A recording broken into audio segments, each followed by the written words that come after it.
favorite memories of matches? I guess you teamed up with Harley Race and you worked Andre the Giant and Dick Murdoch at the Superdome. Yeah, that was one of my first big time, teaming up matches. I was nervous wreck. I mean, here I am, a little kid from South Carolina, teaming up with world champion Harley Race. You got Andre the Giant.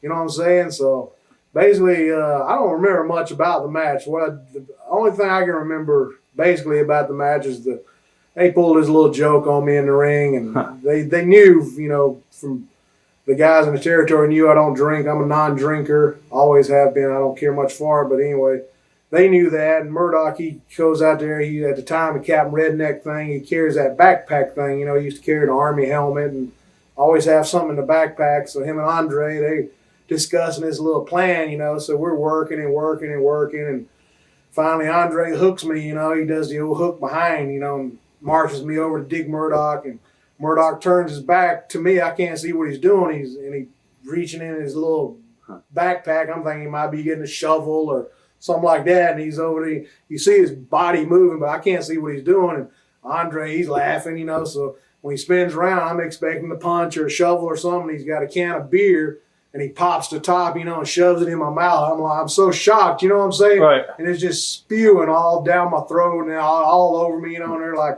it's the funniest thing in the world. And these guys, right. I'm choking to death on beer in the Superdome in front of all these people, and Andre's laughing his ass off. He thinks it's the funniest thing in the world.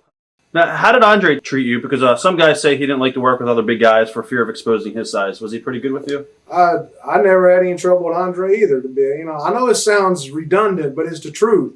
But when I was in Mid-Atlantic Championship Wrestling, and they brought Andre the Giant in to face me, and the first night we worked, I'm like, this is Andre the Giant, so I'm flying. We'd met, of course, like I said, from Mid-South. He knew me. I'm flying and taking all these bumps and everything. So after the match, he takes me to the side and he goes, boss, I'm out there for you, like that. He says, I'm out there to make you look good. I come here and I'm like, oh man, I'm totally, I thought it was the, right.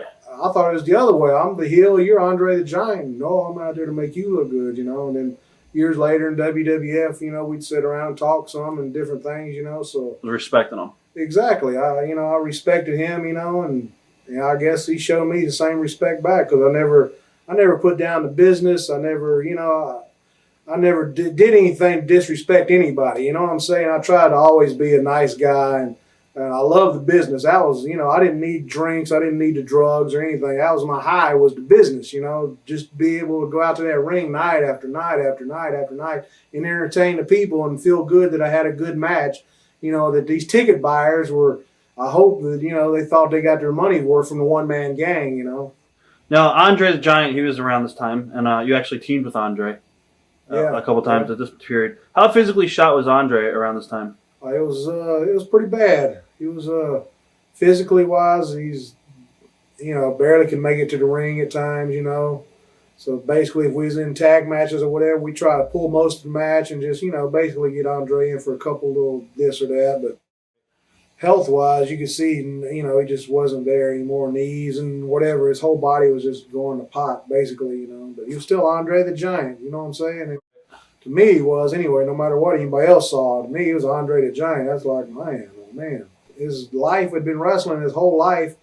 He already had that huge ranch and all that. He could go home anytime and live comfortably. I believe he enjoyed being around the boys and going to the dressing room and play cards all night. And he was the only one allowed to drink in the dressing room. He'd have his vat of wine, drink all night and play cards with the boys and just have a good time in the dressing room. I believe he just enjoyed doing that. It wasn't the money.